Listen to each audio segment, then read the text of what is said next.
السلام علیکم مرګرو، زه یم عبدالمجید او تاسو زموږ چینل ګورئ ټاپ ویډیوز. سپیشل مرګرو په نننۍ ویډیو کې به موږ د انسټاګرام په حوالې سره خبرې کوو. مرګرو انسټاګرام اکاونټ کې به مرګرو تاسو خپل میسج څنګه ریکور کوئ، فوټوز یا پوسټر وغیرہ به څنګه ریکور کوئ. مرګرو غونډه طریقه ده په دې ویډیو کې خیم، خو تاسو به ویډیو پوره ګورئ. مرګرو پیله به تاسو خپل انسټاګرام اکاونټ ته راشئ. انسټاګرام اکاونټ ته راتلو نه بعد به مرګرو تاسو سره دا قسم انټرفیس راځي. دا قسم انټرفیس راتلو نه بعد به مرګرو تاسو په خپل آیکن باندې کلیک وکړئ. آیکن باندې کلیک کېدو نه بعد به مرګرو بیا تاسو په 3 ډاټ باندې کلیک وکړئ. په 3 ډاټ باندې کلیک کېدو نه بعد مرګرو بیا یور اکټیویټي باندې مرګرو چې تاسو څنګه کلیک وکړئ نو مرګرو کدل ته تاسو هیستوري وغیرہ لینک وغیرہ مرګرو هغه به راشي، خو تاسو په دې باندې کلیک نه کوئ. مرګرو تاسو چې څنګه په 3 ډاټ باندې کلیک وکړئ نو مرګرو تاسو بیا په سیټینګ آپشن باندې کلیک وکړئ. په سیټینګ آپشن باندې کلیک کېدو نه بعد مرګرو بیا تاسو به لاندې چې کوم اکاونټ چې کوم آپشن دی مرګرو هغه به کلیک کړئ.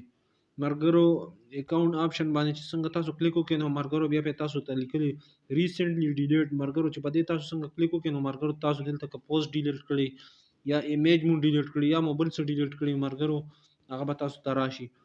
او مرګرو بره تاسو په خپل پرسنل انفارمیشن که اپډیټ کوي هغه اپډیټ کولای شي. مرګرو که ویریفیکیشن کول غواړي یا اوریجنل پوسټ وغیرہ نور څه کول غواړي نو مرګرو هغه هم تکیږي. مرګرو امید لرم چې دا شارټ غونتی ویډیو به هم تاسو خوښ شي. ویډیو به هم لایک کوئ، چینل به هم سبسکرایب کوئ او په نوې ویډیو کې مرګرو ملاقات کیږي. د الله په امان.